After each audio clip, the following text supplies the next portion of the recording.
ఇంకా 20,000 అప్పు చేయాల్సి వస్తుంది. వీటికి చీటికి మాటికి గొడవలు విడాకులు, పోలీస్ స్టేషన్లు, ఏం చేయాలో తెలియట్లేదు. బ్రతుకు మీద ఆశ లేక చివరికి నీకు ఒకసారి కాల్ చేద్దామని కాల్ చేశానమ్మా. సపరేట్ కవర్ కూడా పెట్టాము.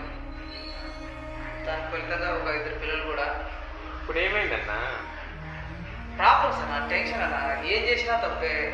భార్యతో భరించలేకపోతున్నా నేను.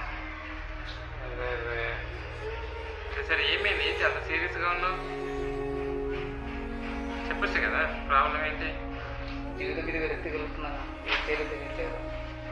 ఎక్కడున్నావు ఏంటి?